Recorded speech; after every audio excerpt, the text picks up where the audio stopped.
The British Empire's story is the story of the modern world. Ambition, power, and change that reshaped continents and connected cultures. At its height, it spanned nearly a quarter of the Earth's land and population, making the phrase, "the sun never set on the British Empire," a reality.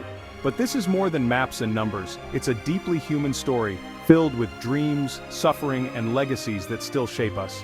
The Empire's influence is everywhere. Borders, languages, economies, even the sports we play. To understand today's world, we must look back at how this unprecedented global power came to be. This journey will explore the rise and fall of the largest empire in history, its accidental beginnings, brutal expansion, and inevitable decline. We'll move beyond kings and generals to uncover the untold stories of ordinary people, and examine both the achievements and the devastating costs. The British Empire's legacy is a paradox of connection and division, progress and pain, a reflection of humanity's enduring struggles with power and justice. Before its rise, Britain was a small island overshadowed by Spain and Portugal, the giants of the Age of Discovery. England's early overseas ventures were desperate attempts to catch up, driven by rivalry and economic necessity. The defeat of the Spanish Armada in 1588 gave England confidence to expand, with figures like Sir Francis Drake blurring the line between explorer and pirate. Empire building began as private enterprise. The Crown granted charters to trading companies like the East India Company and the Virginia Company. These joint stock companies sought profit, not formal empire, establishing fragile settlements and trading posts. The British Empire stumbled into existence, a messy, piecemeal process driven by merchants, religious dissenters, and aristocrats seeking fortune.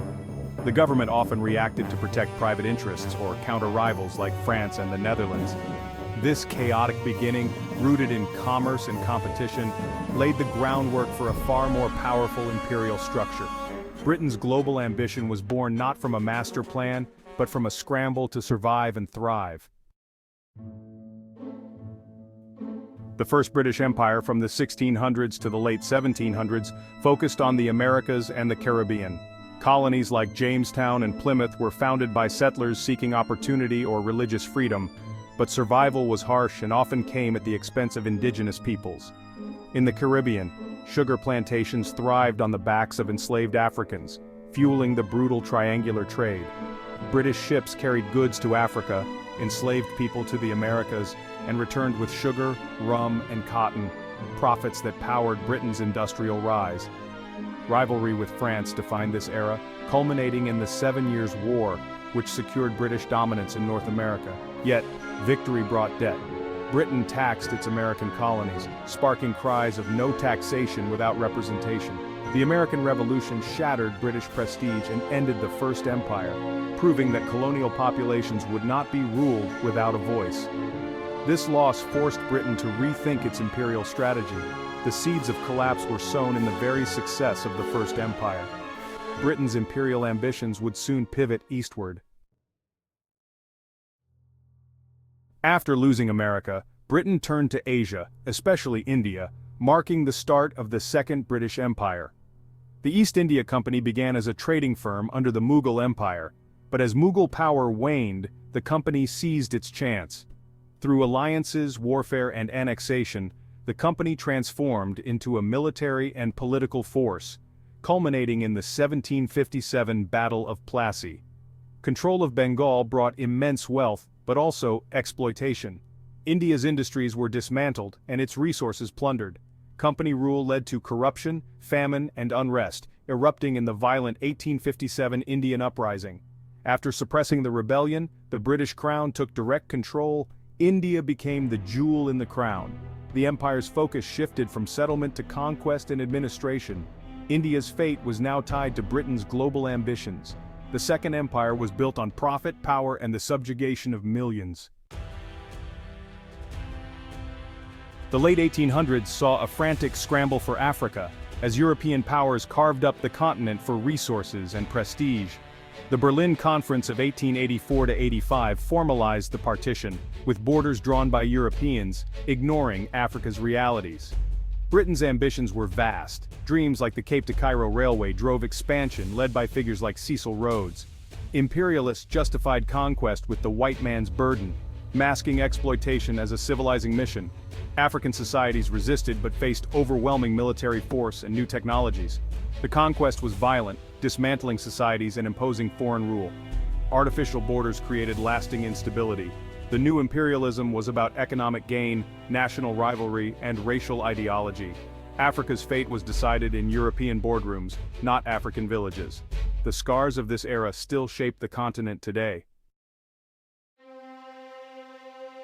To understand the empire, we must hear the voices within it. A young British administrator in India or Africa might believe he was bringing progress, yet lived isolated from those he ruled. For a Punjabi farmer, British rule meant forced cash crops, unfamiliar laws, and distant decisions shaping daily life. Reformers like Pandita Ramabai navigated both British and Indian worlds, using imperial opportunities to challenge oppression. Colonized peoples were not passive. They resisted, adapted, and shaped their own destinies. Soldiers from the colonies fought for the empire, seeking wages or adventure, yet always aware of the racial divide. Their loyalty was complex, shaped by camaraderie and inequality. These stories reveal the empire's human complexity, ambition, adaptation, and resistance. History is not just about rulers, but about lives transformed by empire. By the 20th century, the British Empire seemed invincible, but cracks were forming. Nationalist movements grew, with leaders like Gandhi pioneering mass, non-violent resistance in India. World War I saw millions from the colonies fight for Britain, hoping for greater autonomy in return.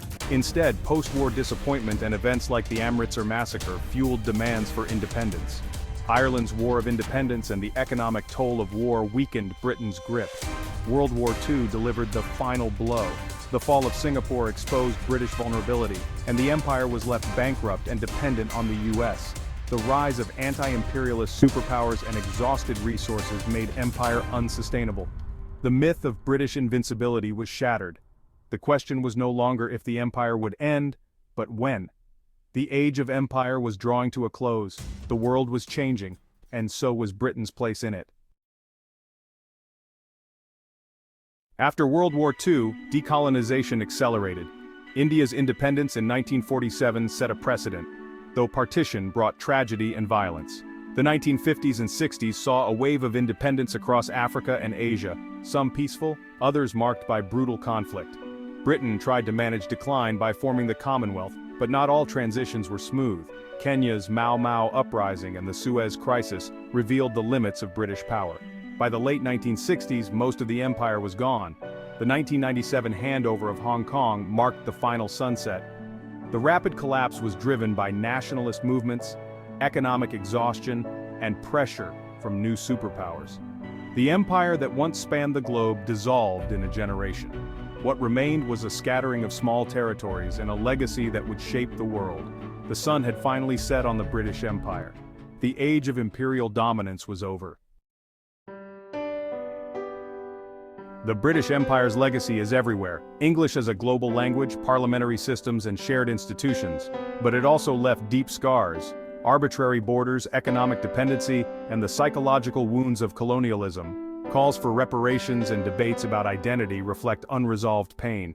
The empire reshaped Britain, bringing wealth and diversity, but also social tensions and a complex national identity. To understand modern Britain and the world, we must confront this imperial past. The story of the British Empire is one of complexity and caution. It reminds us that power is fleeting, and history is experienced differently depending on where you stand.